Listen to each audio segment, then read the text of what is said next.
Vous savez, ce que nous sommes en train de faire au Mali, c'est l'accomplissement d'un devoir. J'ai fait récemment un livre qui dédie pratiquement à la jeunesse pour qu'elle comprenne beaucoup de choses. Et en épigraphe, il y a 2 citations. La première est de Frantz Fanon, c'est un grand panafricaniste, métis entier qui a fait son combat pour l'Algérie, pour l'Afrique, médecin français. Il a beaucoup écrit sur la lutte des Africains. Même le combat contre le racisme, sous toutes ses formes, que ce soit contre les Africains, contre les Arabes, contre les Juifs. Il disait d'ailleurs que lorsque on dit des salmons à un Juif en Europe, il faut que l'Africain comprenne qu'il s'agit de lui aussi. Chez nous, on dit que quand vous voyez le charognard sur un cadavre, il faut lui dire de quitter notre cadavre. Parce que le charognard fait la même chose avec tout le monde. Il a dit que chaque génération a un devoir, une mission qu'il doit remplir ou trahir. La deuxième citation qui est en épigraphe dans ce livre, c'est de dire que le mensonge qui parle a toujours raison de la vérité qui se tait. Je pense que cette deuxième citation du Bamana, la langue la plus répandue au Mali, explique clairement et de façon très simple et frappante la situation des Africains, de l'Afrique et du Mali. Parce que tout ce qu'on nous dit, ce qui est écrit dans les médias, c'est du mensonge. Et comme c'est ce que nous écoutons tous les jours, ça devient de la vérité, parce que les gens ne connaissent que ça. Donc le mensonge qui parle a raison de la vérité qui se tait. Les autres l'ont tellement bien compris qu'ils investissent beaucoup d'argent dans leurs médias pour nous parler. Souvent un peu de vérité et beaucoup de mensonges. Et comme l'esprit sélectionne, quand on vous donne 10 informations sur lesquelles il y a 9 mensonges et une vérité, sur les 10, vous sélectionnez un mensonge, vous répétez plusieurs fois dans plusieurs langues, en plusieurs lieux, ça devient de la vérité.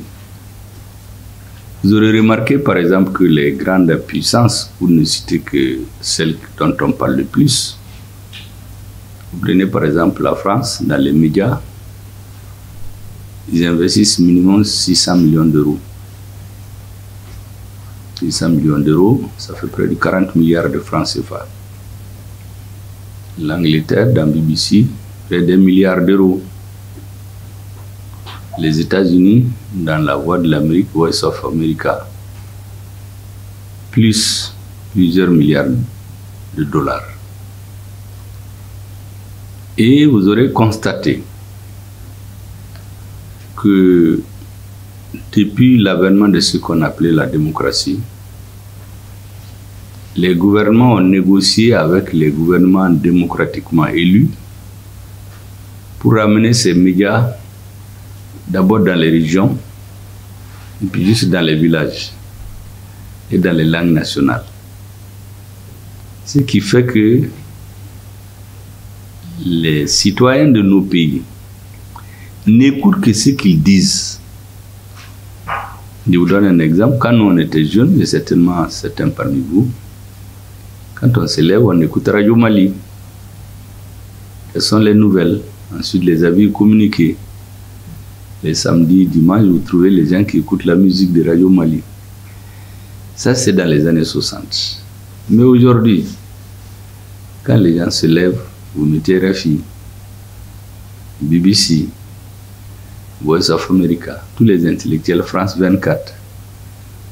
Et finalement, même nos vieilles écoutent et travaillent dans les langues nationales. Bamana, Fufulde, Tamashek, dans la zone la plus répandue. Par exemple, récemment, il y avait la MINUSMA ici. Dans leur radio, on parle le français, le Bamana, le Fufulde, le Tamashek. Pour être sûr, le Sonraï, pour être sûr qu'ils sont entendus partout. Et donc, petit à petit, on délaisse les médias nationaux. On écoute ce qu'ils disent. Les vieilles vont dire, ah, RFI est faux. À France 24 est faux. La voix de l'Amérique a dit. Et donc, au fil des années, on grandit dans ça.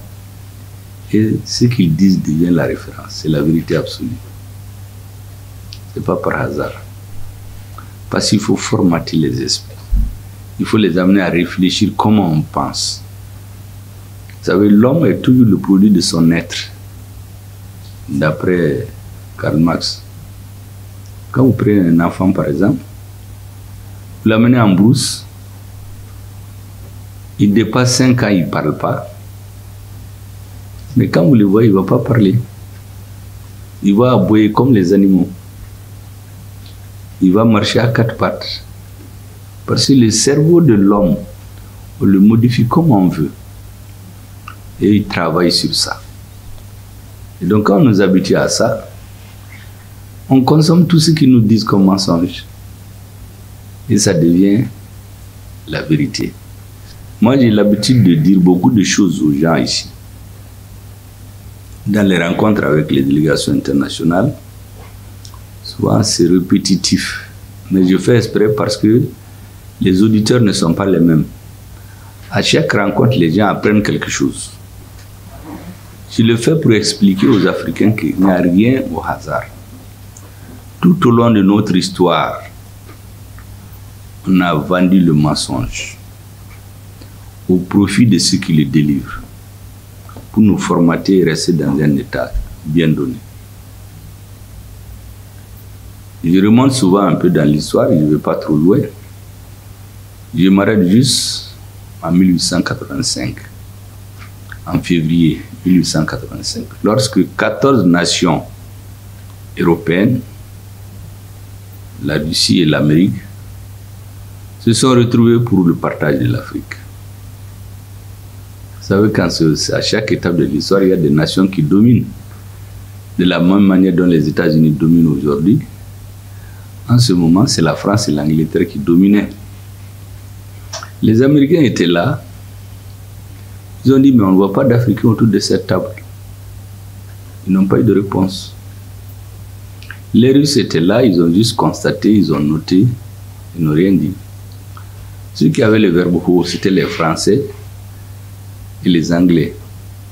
Juste les Belges. Ils ont partagé l'Afrique.